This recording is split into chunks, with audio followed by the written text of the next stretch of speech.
Moscow's retaliatory measures to the Russian oil price cap imposed by the West are still rumors. Although it has been nearly 2 weeks since the EU slapped the restrictions, there is no official response yet.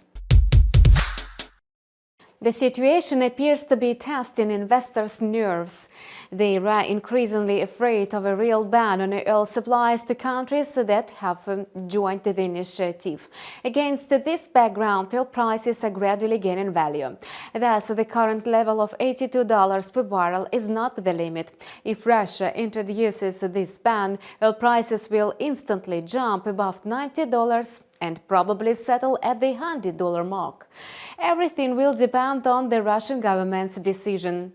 According to the trading chart, Brent crude oil futures have added almost 10% since the beginning of the week.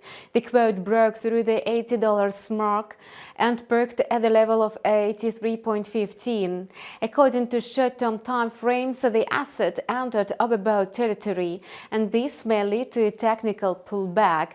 At the same time, the market may be for a continued bullish ride, driven by fundamental factors. In this case, traders will ignore technical signals and continue to push the quote up. A delay in responding to the Russian oil price cap results in a higher gold prices.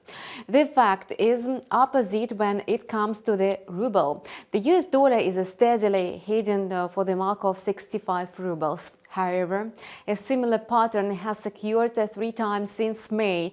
Amid expectations of new sanctions and uncertainty, the ruble used to slide to the indicated levels, followed by a gradual return to 60 rubles per dollar. And this time, the situation may repeat itself. Moscow is expected to announce its official response in the near future. After the market moves over its economic effects, the ruble will start to recover. Yesterday, gold prices collapsed, wound down by the Fed meeting. The yellow metal dropped below the level of $1,800 per ounce, and this came as a no surprise. After all, the US Central Bank said that it would stick to further monetary policy tightening. Moreover, the regulator warned that there would be no interest rate cuts next year. Against this background, gold moved towards $1,700 per ounce. The scale of its slide will depend on the ECB meeting to be held today. If Christine Lagarde takes a stance similar to that of Jerome Powell, gold will most likely dip below $1,700 per ounce and hit towards $1,600. If the European regulator confirms its intention to begin cutting interest rates next year, gold will stabilize in the range of $1,700 to $1,750 per ounce. And that's all for now. We wish you profitable deals. See you on our channel with a new video in a couple of hours. See you!